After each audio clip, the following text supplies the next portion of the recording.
What if Goku was betrayed and trapped in the hyperbolic time chamber for a millennia? Another strange, weirdly power scaling-esque oriented format turned into a meme that's been going around for actually quite some years in all types of communities. And honestly, I'm not shocked it has. These thumbnails go absurdly hard, and it's just so utterly absurd and weird that it's kind of interesting. So, similar to could Goku cripple beat Naruto, I actually wanted to be that guy that takes this subject down and explains what would actually happen if Goku was trapped in a time chamber or Whis' staff, as some later versions do, and was forced to be in there. Probably upset and then seeking to escape, understandably so, for 1,000 years. You might be surprised to know, just like Goku Cripple, that we actually might have a somewhat decent way of answering this with pretty good certainty. Of course, we can't foresee what Toyotaro will do with Super and Goku's power-ups and so on in the future, but we have some ideas based on the past that will help us deduce what would transpire, if not just being more absurd than the results that will probably be generated. Based on the thumbnails of these sometimes 4-hour-long videos talk about dedication, it seems that these are usually Dragon Ball Super Goku, post-Tournament of Power or whatever has Ultra Instinct most of the time. Some of them even go into weird detail that I will not, like what if he was trapped and then got with Caulifla or Vados during or something, and I'm not going to be doing that. But the 1,000 years of angry training part, I will cover. Sorry to those that wanted the hypothetical Zikor Goku angel baby narrative thing, or the Dragon Ball AF timeline and whatever to follow suit. I'm not here to tell a fan-made story, just give facts and teach you some as usual. First things first, that needs to be talked about before Goku is trapped for even a singular minute. The hyperbolic time chamber or room spirit of time are not really the prisons that the memes like to make it out to be. This concept is based on the fact that the time chamber located in a subspace disconnected from the concepts of space and time, and it was stated or implied that if you stayed in there for too long, the gates between the disconnected dimension would seal off and you would sort of be trapped forever. This was outlined in the main franchise stories, the manga, the anime, and even all the games, and it was the big reason that Goku, Vegeta, Piccolo, and the gang and only really trained for short periods of time, instead of sitting in there for like a week and have 7 years of training to fight Cell and then defeat him with 0 difficulty or something, or some absurd decades long of training that's just totally unnecessary. This is obviously a limitation to keep stakes realistic, as if they could train their entire life before fighting Cell. That probably wouldn't make that much sense with the way the story worked. The tension might be a little bit weird. Even Goku needing more than maybe 10 years to fight Beerus is actually sort of getting on people's nerves, let alone perfect Cell. But by the Buu Saga, Piccolo, who has the mind of Kami, believing this fact, decides to let Gotenks, the fusion of Goten and Trunks, throw hands with Super Buu to see if they can defeat him. But Piccolo's trump card, or last resort, was actually to destroy the door to the chamber and thus seal Super Buu and the boys in there forever so that they could never escape ever again. Which in hindsight is actually a pretty crazy decision. Then Super Buu starts having a panic attack and then screams so hard it rips a hole in the dimension, leading back to the real world with Super Saiyan 3 Gotenks following suit with the same Ki scream attack. Super Buu, with Ultimate Gohan absorbed later when he's facing the fusion of Goku and Vegeta Vegito, actually does this same attack called Outside Space, but can cover the entire universe with it and crush it with overlapping alternate planes and dimensions. In Dragon Ball Super, Vegeta also does something like this, but on a next level, where he sort of powers up so hard that he accidentally just destroys the entire chamber and then ends up on Kami's lookout and destroys the temple, which makes Popo super upset that he just sort of keeps basically nuking the palace of God on Earth by being careless with his strength gains. By the time of Dragon Ball Super Broly, Gogeta Blue and Broly punch each other to the point that they just end up in other dimensions. So being locked in a dimension isn't really Goku's thing, Even in Dragon Ball GT, he tends to escape alternate spaces, and in the video games, it's literally the entire story most of the time. The canon, not much different. So that's where we get to the, I'm not really sure what to call them, the angel chains or something. Maybe an aficionado of the betrayed and trapped genre can correct me, but it seems to be the distinction that keeps Goku locked away, keeps him from escaping, or keeps his energy close to him, maybe like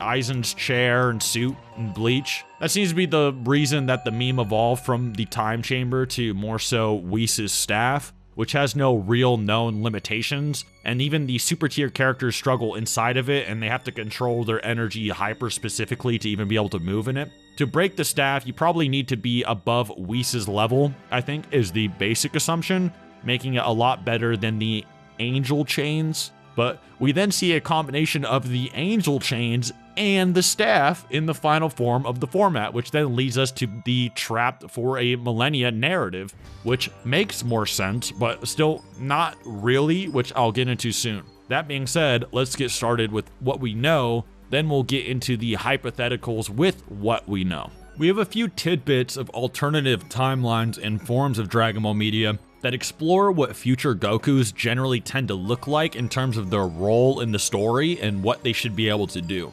Some of them were worked on a tad by Toriyama himself, and others are franchise hypotheticals. Example of a hypothetical would of course be Dragon Ball GT and the special edition A Hero's Legacy, which takes place 100 years after the event of GT, which are already over a decade after the defeat of Kid Buu. During this, Son Goku follows his strange transcendent journey following the defeat of Omega Shenron and the Shadow Dragons, and his union with the Earth Shenron, and is a strange figure that appears in and out of the world almost as a type of watcher type figure that is just above everyone else as a spectator. I go into a bit of detail about this in my video called Dragon Ball GT The Honest Truth, which delves into this Goku Dragon transcendence narrative a bit, but this theme is not present in the main story, as GT is more of a side story that Toriyama is of course a spectator to.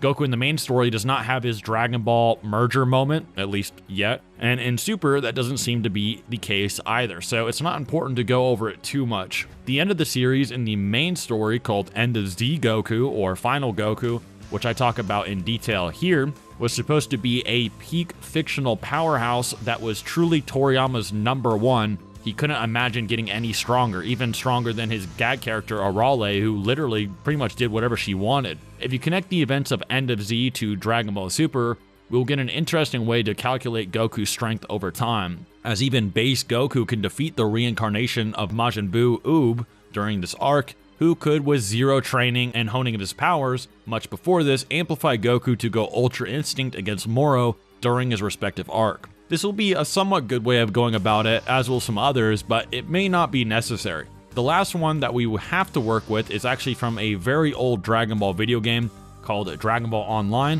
which was actually worked on slightly by Toriyama himself, and Dragon Ball Online was actually the introduction of the Timebreaker characters that Toriyama designed, including my old profile picture Timebreaker Bardock and so on, which you may know from Dragon Ball Dokkan Battles, Xenoverse, etc. Interestingly, the video game had more lore and guidebooks than the actual Dragon Ball Super series currently does, outside of some random V-Jump scans or the occasional art book or interview. I actually do personally hope that changes soon. It makes my job a lot easier when they just kind of have a book telling you what things to do, with a load of information and lore inside a book called the Dragon Ball Online Guidebook made by Bandai Korea. Considering Toriyama's strange involvement with a lot of games, including this one somewhat, the concepts, especially considering the timeline, are actually kind of interesting as it goes over the future of Goku and what his eventual death would probably be like, at least way back when, before Super was even conceptualized. Dragon Ball Online was sort of the original Dragon Ball Xenoverse, but more directly monitored by the more OG Dragon Box teams at the time. And in the guidebook, we learn of the actual death of Goku and around what time that might look like, which is in the year 801, or around 27 years after the defeat of Kid Buu, almost 30. 19-ish, 20-ish years after current Super, and less than that, around 17 or so after Goku faces Oob, which is stated in the Dragon Ball Online timeline. It says this: age 801, Son Goku vanishes. Knowing his end is near, Goku leaves Earth with Vegeta so that the two can finally settle their score. Several years later, at least over 3, the astronomers note the explosion of a supernova. Possibly, this was an after effect of Goku and Vegeta's battle. This means that Goku is around 60-ish years old, perhaps his mid-60s if you include the 3 years of time chamber training for Universe 6 and the 1 year for the Cell games. However, in the Dragon Ball Online timeline, that 3-year figure wouldn't have been conceptualized. Considering he was dead for 7 years during the Buu Saga time skip, and for a bit after the Raditz fight, thinks that his end is near, with the implication being of his actual age, as obviously the death for 7 years doesn't apply to his actual biology. There could be an argument that his fight prime, or his actual body, begins to wane off in his 60s, or when he's about to approach to his 70s. This is a bit interesting since in Dragon Ball Super, during the Universe 6 arc when Goku and Vegeta trained for 3 years, Goku brings up a quote that Vegeta told him as a retort to Vegeta making fun of his mental age, with Goku saying that Vegeta once stated a Saiyan is relatively young until their 80s. This could be that their prime could be a bit later, with Vegeta maybe hearing that from Saiyans who would fight even as old men. Paragus himself is pretty decently powerful as an extremely old man as well, with a power level of 4200, which for Dragon Ball Super standards isn't that great, but back in the Saiyan society, Saiyan past his prime with a messed up foot is really good actually, considering Nappa, who was probably a mid-class or elite by the old standards, although it's a bit retcon, had a resting strength of 4000, so Vegeta's statement may be less about physical aging and more of combative aging. But in this instant, Super takes precedence over this old timeline, and we don't know Toriyama's full involvement with it. The other theory is that Goku may be developing some type of health issue, as he is known to contract illnesses and other problems with his body that may not have to do with his actual youth. Even when Goku says, "my end is near," the implication is that he and Vegeta then dash off and fight for what seems to be several years straight, with Vegeta being around 5 years or so older than Goku, give or take. Anyway, during this, they dash off and basically fight so long and hard somewhere that it is incomprehensible that they were even there, and that they sort of explode and then vanish from existence, which is actually a pretty cool concept, all things considered. It does bring up the question of Goku's lifespan, though. So I'm also going to be assuming for the actual meme that Goku just has a weirdly infinite Hero's Legacy type lifespan, where he can just hypothetically train forever without dying as an old fart, or maybe he doesn't age inside of his weird angel staff in chain prison, or so on. From here, we formulate a few things to calculate the strength gains that Goku would actually be able to do inside of this prison. It's implied he can train, as whenever we see him in these thumbnails or the post-training images that we do get, it's always something akin to him busting out and then fighting El Grande Padre in his super unsubtle, super buff dad form, or Evil Zeno 1 and 2 that he's killing in Ultra Instinct 500 wearing an angel fit or something for some reason. Maybe marrying Vados with his mastered god form or some weird, I don't know, man. Anyway, it's implied he can train, so the formulas. We can go a few routes. We can go the Super route, GT route, or the Buu Saga routes here. And there are also conversations we have to have concerning fusion, what it means to surpass those, and all types of stuff, as well as what it means to surpass God's Destruction, Angels, Zeno, and so forth. The Buu Saga training route and calculation is pretty safe for a few reasons. For one, it's pretty concrete and has the least amount of plot amps from what we know, but it is still really ridiculous, and I think that people need to realize what actually happens to Goku throughout just the normal show, right? Not even the continuations. In Super, which I'll get into, Goku will become absurdly stronger in like 2 seconds for the sake of the story, whereas in the Buu Saga, most of the gains are from their 7-year training itself, especially since we can gauge Vegeta, who did solo type training for the most part, and his gains should be even less than Goku's, hence why he needed the Majin power-up to equal him as a Super Saiyan 2. GT as well can be given a pretty safe pass. However, it's obviously just not the main canon story, and it'll be used as a potentiality. Whis also directly comments on post-Buu Saga characters and their training methods in terms of strength gains, claiming that with Vegeta's style of training, which should be far enhanced since the Buu Saga post-Battle of Gods, that he would just never reach Beerus's level if he even trained for his entire life. Basically, not reaching Beerus for probably over 40 years before becoming an old head. Once again, why we're just going to assume that Goku has an infinite lifespan in Whis' staff, which is a pretty accurate assessment of Vegeta's potential by Whis, considering even with God training, he's taken pretty much a decade of it and still getting one-tapped, going by the manga. This makes the gains Goku would receive with similar types of training actually downplay over a millennia or 1,000 year period.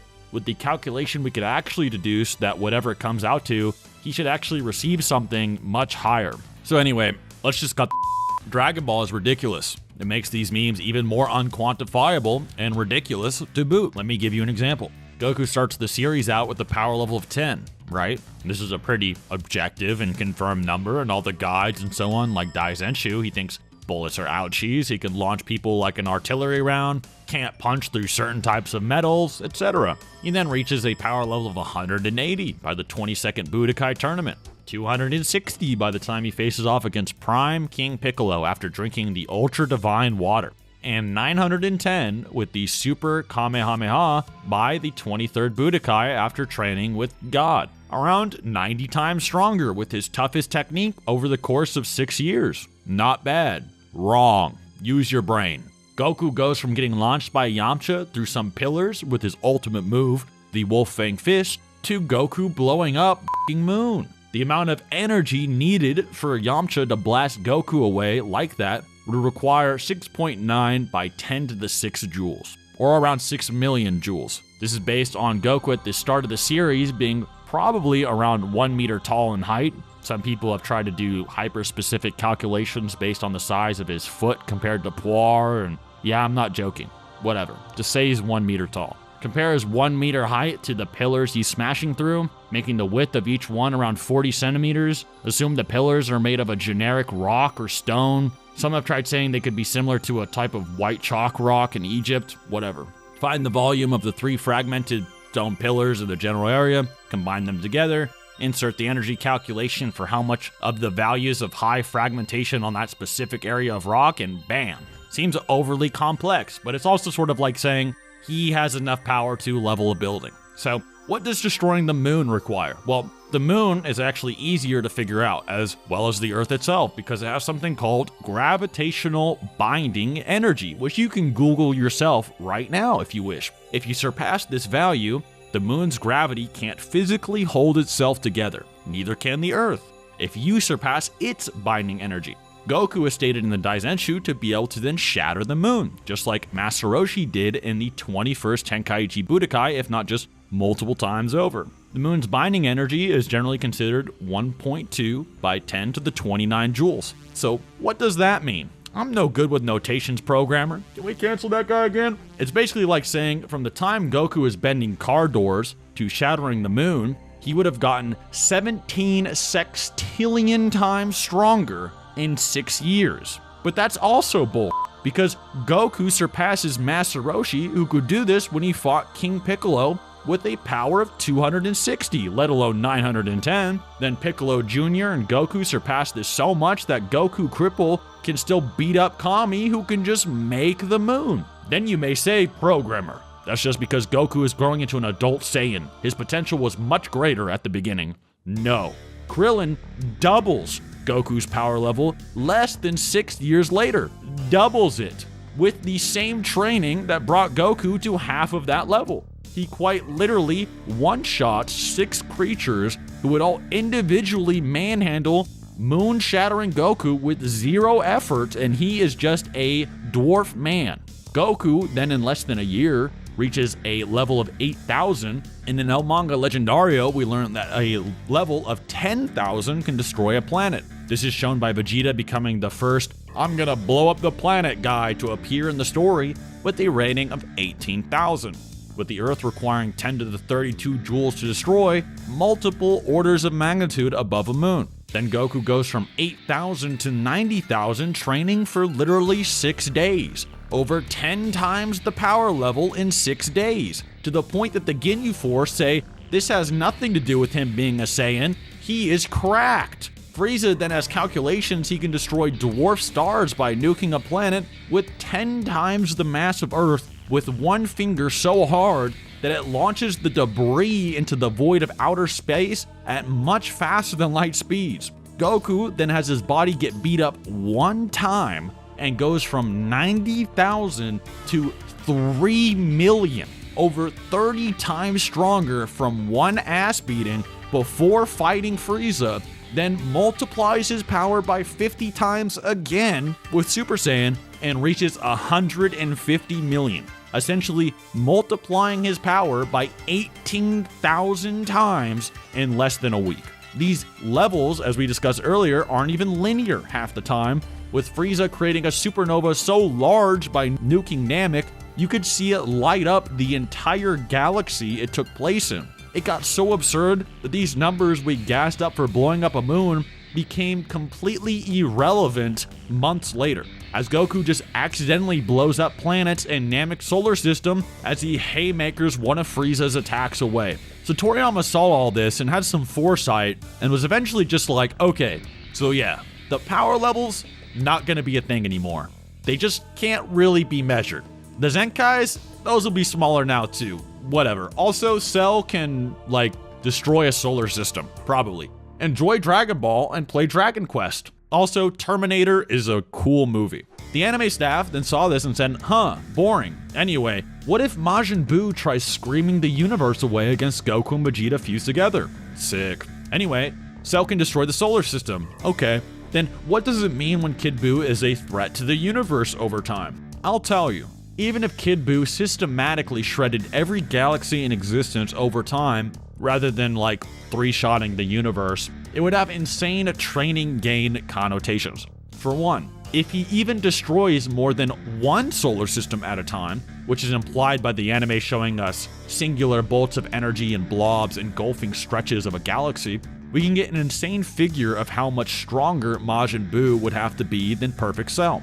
A solar system, using ours as the obvious basis due to Cell, with the Dragon Ball solar system being relatively similar, having Jupiter, etc., would be around 2 to 3 light years in diameter using the Oort cloud in the calculation. The closest solar system to ours is then Alpha Centauri, which is 4.35 light years away, with its own diameter to boot. The Oort cloud is also far and away from the usual string of planets in our solar system, many magnitudes farther than the string of planets we know of that Cell and Toriyama was likely referring to.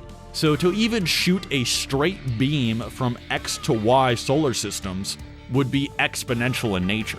But to create a blast that completely engulfs a solar system, crosses the light years of void space in between, and then engulfs another solar system is far more than just destroying 2 solar systems. It's not just 2 times as powerful. As a little side note, there is a Daizenshu quote that actually calls the Dragon Ball solar system a galactic nebula, but this is more than likely a mistranslation or a slight mistranslation to simply say it resides within one rather than that's what it is. Anyway, some will suggest that the crossing of systems would require something more like 680 billion times more joules in energy to destroy multiple solar systems, assuming the energy is equalized throughout the entire distance and omnidirectionally, compared to just the bare minimum of blowing up one. So let's be serious here for a moment. Majin Buu isn't just destroying a few solar systems with his utmost maximum power every few minutes,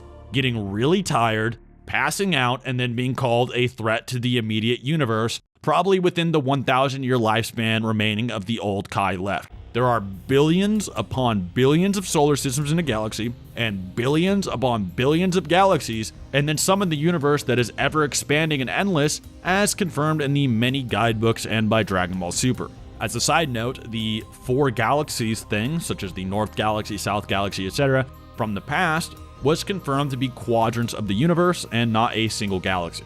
We also see this just directly shown in Super. Kid Buu is doing all of this with a grin on his face as he's shredding this universe and its galaxies apart, and not even really trying in quick succession. With some saying he's even a threat to the actual Grand Kai planet as he just zips to the afterlife to get smoke with the people he just killed, and which orbits a universal-sized planet known as Heaven. Goku then has to surpass Majin Buu, or at least rival and entertain him somewhat, with 7 years of training and Super Saiyan 3, whereas he was basically a Super Perfect Cell victim before the time skip. You may accredit this to Super Saiyan 3, nah, not really.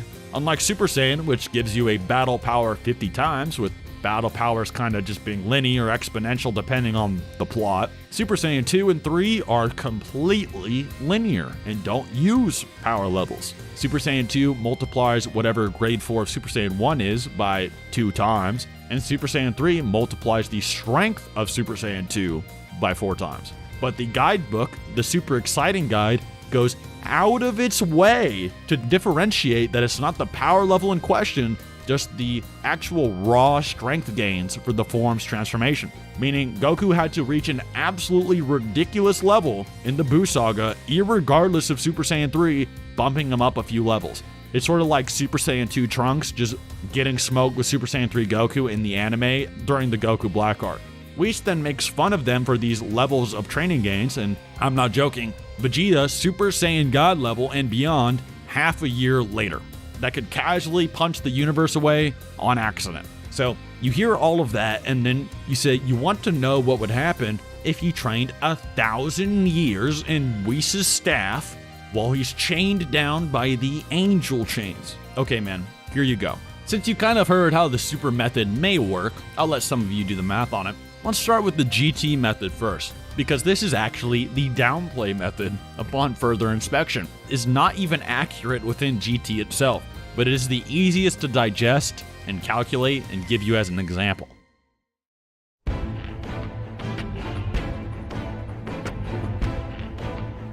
The GT method is based on how people would use it to calculate, back in the day, how strong post-100-year timeskip Goku was in the special many years ago. Fun fact, the GT method may have been somewhat more accurate in hindsight than it really should have been, for the mere fact that the GT Perfect files, kind of like the GT Daizenshu or Ultimate Guidebook, actually says Super Saiyan 4 Gogeta is the strongest guy in that book, even stronger than 100-year timeskip based Goku. But who knows if that was included with their calculation or statement. Anyway, the basic idea is that after the 15-year timeskip from the defeat of Kid Buu to Dragon Ball GT, Goku surpasses or rivals his Super Saiyan 3 state from the Buu arc at the bare minimum, as he fights General Rildo, who rivals either a post-timeskip Majin Buu or Kid Buu in power. Goku generally seems to have fun with him until Rildo gets amped and Goku goes Super Saiyan. Super Saiyan 3, as we discussed earlier, is 4 times the Super Saiyan 2, which is 2 times that of Grade 4 Super Saiyan 1, which is over 50 times the battle power of the user. Grade 4 Super Saiyan 1 is a debatable subject as it's stronger than Grade 1 due to the zero energy usage and drain from transforming that wouldn't hinder a more maximized multiplier and ability to stress your power output without as many restrictions. For the sake of it though, people like to slap the ubiquitous 400 times for Super Saiyan 3 because it's just so simple. Since this is the downplay and ultra lowball method as a example, we'll use 400 times for 15 years post Buu Saga. There's not one moment in the series, by the way, where 15 years goes by and the cast does not get more than 400 times stronger. Never happens. Whether in original Dragon Ball Z, Super, or GT, never happens. The story almost always seems to be what's the next step beyond destroying X, which is almost catastrophically stronger by an absurd amount of orders of magnitude. If you then divide a millennium, 1,000 years, by 15, you get a little over 66 times. So you would basically then multiply by 400 every 15 years, 66 times, or 400 by the 66th power, which would look a little something like this, which I've never said this in my life, but 5.4 sexquinquagintillion. I hope that's the right word for it.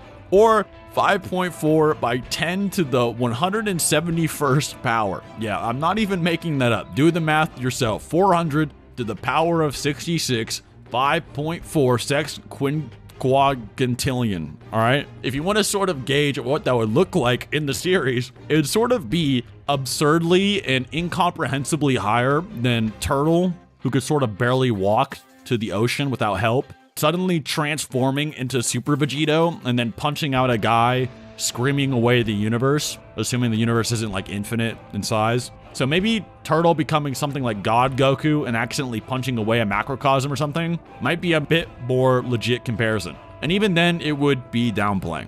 That being said, it's sort of not relevant to calculate the other methods. No character in the series with a finite power above Goku is over 5.4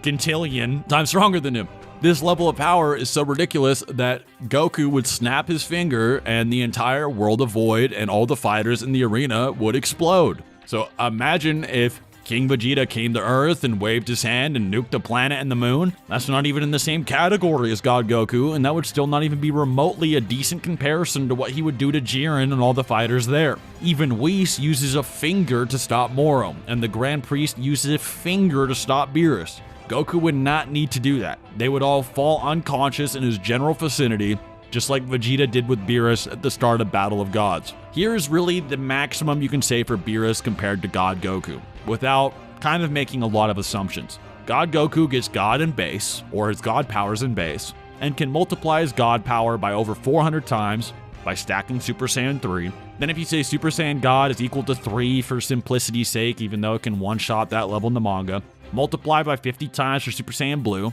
you get about 20,000 times. The Super Saiyan Blue multiplier is mainly put on display in later Super concerning the anime. I got some questions about this, but where we see Super Saiyan God Goku struggling with base Kefla, and then Blue Goku struggling with Super Saiyan Kefla, and in Broly it's a bit more visually shown, with Blue Goku fighting full power Super Saiyan Broly, whereas they were using their God forms to fight him in his Uzaru base state before. Then Goku, by the end of the Goku Black Arc, surpasses his Kaioken times 10 from Universe 6 by facing off against a stronger and more bloodlusted Hit with assassination techniques with base Blue, and then stalemates him, making him over 200,000 times stronger. Then Goku and Vegeta surpassed Super Saiyan 2 Kefla, who surpassed the power of Omen 2 Goku, who surpassed the Kaioken times 20 Spirit Bomb. When Vegeta begins to adapt to Jiren, whose power is stronger than any he's ever felt before, and everyone thinks Vegeta might have put Jiren down with his adapted Final Flash, the Spirit Bomb is stronger than Kaioken times 20 Blue and is also enhanced by its strength, making it over 40 times Blue Goku, or 8 million times stronger than Battle of Gods Goku. Kefla then reaches this level in Super Saiyan and goes Super Saiyan 2 at least 2 times, so 16 million times. Goku and Vegeta then reach Kefla's level in base Blue, then can enhance their powers with Blue Evolution and Kaioken times 20 again, which would be about 320 million. Goku then surpasses this in Omen 3, which would be over 2 times as strong as his Kaioken times 20, going by history's sake. And in fact, Goku and Vegeta with Android 17 all combining attacks together is less efficient than just Omen 3. So Omen 3 is at 640 million downplaying, and Beerus is still higher than this. Beerus doesn't even begin to feel the heat, quite literally, until Goku goes into the anime version of Mastered Ultra Instinct, where he finally admits inferiority, and we learn that the movie Broly is probably stronger than him too. You could also say that base Goku may have surpassed his Kaioken times 20 state, or his Android 17-esque level power, as he rivals Android 17 in the final clash with Jiren in base, as Android 17 doesn't technically get nerfed from ki exhaustion. He has infinite stamina, but maybe you could say his more injured body is nerfing his power and it's unquantifiable. If that's the case, this number gets way higher, but it doesn't really matter. And in the manga, it seems as though they sort of just reach this peak strength and then they just learn to fight slightly better, as though they sort of already being near Beerus or the Gods of Destruction, even in the Broly movie, alongside Gohan Beast, Broly, Black Frieza, and the others. It's kind of weird. I explain all that in great detail and the reasoning in this Beerus video here, so check that out. Anyway, Mastered Ultra Instinct, even if you said it was a fusion level multiplier from that, like Goku multiplied by Goku, maybe like the old Vegito Super Exciting Guy multiplier, unless you think it would be an infinite multiplier, going off of the current superhero where the instinct forms are greater than the fusion dance, such as Gotenks, with Goten and Trunks being relative to Gohan, Super Saiyan to Super Saiyan in raw power, or hundreds of thousands of times an increase going off of the Oob amp in the manga and his energy size compared to Blue Vegeta's and etc., wouldn't it be even 1% the difference needed? If Whis is then a 15 on a God scale, and you had to go through this whole thing again, Whis would still not even be 1% of downplayed, betrayed Goku. You get the general idea. If they are at all finitely stronger or within the same order of infinity as Goku, if you think Goku has some level of infinite strength that he is surpassing, it's not happening. Even if you want to go ballistic and want to actually highball the differences between Grand Priest, Whis, Beerus, and God Goku. This isn't even to mention that Goku would also unlock new transformations. We're just talking about his base power. He could find a way to combine Ego, Ultra Instinct. He could surpass the entire Ultra Instinct concept entirely. An example of levels of infinity, which I sort of mentioned a little bit earlier, as if there are characters who are just infinitely more powerful or gain some level of infinite power, it gets a little bit complicated. But an example of this level would be infinity possesses every decimal between every number, would probably be greater than every number just going to infinity alone. So 1 to infinity would be a little bit less than 1.1, 1.2, 1.3 to infinity, at least in terms of the sheer numbers involved. You can also compare an infinite cube to an infinite square, and how the infinite cube is a higher dimensional object would just contain beyond infinitely more stuff due to its nature. If Zeno is just a way bigger cube than Goku, Goku will surpass him. However, if Zeno is a cube and Goku is a square, this is a bit more complicated. So betrayed Goku then snaps his fingers and they all explode, Zeno probably included, unless he is a cube and Goku is a square. I know that's insanely complicated, but you have to bear with me here. The only way this wouldn't be the case is if you were to try to calculate the sheer capacity of what it means to cross gaps between universes and to affect a multiverse in the realms that exist without time. This is where we get into actual infinite scaling, such as what would it take for Zeno to be able to flick his wrist and destroy all the 12 universes, or to have the capacity to nuke places like the subspace that don't even possess the concepts of space and time, where you would measure how much energy it takes to destroy things. This would be a similar thing as destroying more than one solar system isn't just like 1 + 1 solar systems. You may also have to include the ridiculous amount of space between all these universes depending on how it is achieved. Maybe it has to also affect the actual spatial box that has to surpass the normal spatial boundaries of a universe. So at what point does Goku just simply reach a breakthrough and then become just the next tier of fighter? When does Goku just become a cube? A new tier of infinite strength. This is shown a few times actually within the story, potentially, both within the manga and the anime if you take certain things as they are. It sort of becomes one of those things that if Goku is finite in strength and speed, he becomes one of the most absurd lower dimensional characters ever in terms of speed in fiction. To the point, most will argue he is just the highest finite speed in fiction from just the raw multipliers and feats alone that most are usually attributed to infinite speed characters. Depends on factors such as how much do you take statements and cosmology as literal in Dragon Ball. Example, the Dragon Ball universe has endless galaxies and it is endlessly expanding. It is described exactly like our universe, if not just far more blatant and objective to understand. Then you have to digest, is it infinitely expanding? Are only static infinite universes infinite? At what point is coding the universe with the ability to rip apart its entire space-time with alternate dimensions, not just surpassing the universe's dimensionality itself? Is Goku punching Beerus so hard that it makes an endlessly expansive, multi-universal macrocosm into non-existence, just not him reaching infinite power? What about when characters are just stated to have reached a level of infinite power? Example, Golden Frieza in Fukatsu no F movie on the website is just stated he gained infinite power to reach God Goku's level. Kefla states she just has infinite power. Jiren and Goku shake in an eternally expansive and infinite-sized Mugen realm, surpassing time and space. Zamasu fuses with the future, the past, and the universe, and is literally called, not even making this up, he is literally called, when he does this, Infinite Zamasu. And the only one who surpasses him, who is then shown to be a next level threat, is Jiren, who then shakes infinity. To the point that they seem to have the ability to manipulate things that don't even possess the concepts of space and time, like Zeno being able to destroy the subspace, or Goku and Jiren's energy shaking in a place with no space or time. It starts to get pretty absurd, but I understand why some may be skeptical or don't accept it. But if we do accept it, how long would it take on average for Goku to make these infinite type breakthroughs per se? Right? Just for the sake of the video, because we already kind of gave the finite answer earlier, so this is more so for fun. The first breakthrough most would agree would probably be Super Saiyan God Goku or Saiyan Beyond God Vegeta as a more grounded example, where they can just punch each other so hard that the endless universe would just not exist anymore, even while trying to hold back. By the time Battle of Gods comes around, most will agree Goku has been training upward around 30-ish years, irregardless of his body's age due to dying and training in the afterlife and so on. The problem with this is that Whis thinks Vegeta would never hit Beerus's level, even training his entire life, and Goku needed quite the amp and knowledge check to actually become a Super Saiyan God, meaning it could have taken more than his entire life to actually become that powerful, even more powerful than Super Vegito, if he probably hypothetically even became a Super Saiyan 3 to an immense degree. Vegeta then, with the right training, hits this Super Saiyan God or Saiyan Beyond God level in 6 months of proper training from Whis.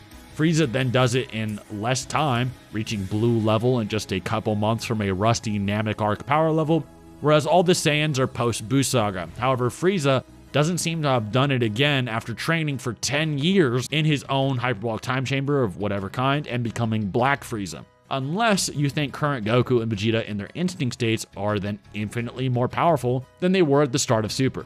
After this though, we then see characters who shouldn't even really be relevant at all in Super get amped, such as the Earthlings, Master Roshi, and so forth, just by witnessing Goku and his god levels fight and then training kinda hard to reach the next level. Goku Black also talks about his infinite potential and sort of banks on Goku's infinite potential and his body's potential reset with similar stats and god knowledge to reach an even higher tier than the Blue Saiyans for his master plan. That being said, Goku seems to reach Super Vegito's level and beyond in most forms of media after training for around 40 to 50 years at the bare minimum, even without god training, and with god training seems to be able to skyrocket these tiers exponentially. In the manga, Vegeta also reaches these god levels in base even without Saiyan Beyond God becoming a main thing during the Goku Black arc. And a hypothetical you could also maybe suggest is that if end of series Goku, or Toriyama end Goku, which was more so a concept before the continuations, has to be the strongest, and Zeno is an infinite tier higher than the rest, that he would surpass Zeno within 40 years, assuming Dragon Ball Daima doesn't keep Goku as a kid for another lifetime, and it's just very temporary. That being said, it depends on if you think Goku can replicate his infinite potential training within 1,000 years, let alone him almost doing it in 40 to 50 years just on his own, so pretty likely. That being said, that's all there really is to say about how strong betrayed Goku would be. He'd flick his wrist and the verse would explode if they aren't infinitely stronger than him, and even if they are, he would probably find some type of breakthrough and surpass them a few layers over before the series is even fully finished, if those concepts exist in the verse, let alone in 1,000 years of torture training and enraged. The only way he doesn't is if Goku is a finite being still and Zeno is like some beyond dimensionality omnipotent character, then 1,000 years may not matter, even if Goku surpasses his own dimensionality infinitely over. So Zeno would just be above those concepts. Then Goku would probably need some very, very specific amps and training to do so. Maybe some like DC Comics type cosmology amp, unless you think Goku is that level anyway, which hey, some do. Anyway, thank you for watching. I hope you enjoyed this video. It was just for fun, so don't take it too seriously, but it is fun to just sort of brainstorm what these absurd memes would actually kind of look like and why they don't work at all, why they're probably not going to happen. But considering how Dragon Ball Super has already gone, maybe Toyotaro will just get some ideas. Who knows?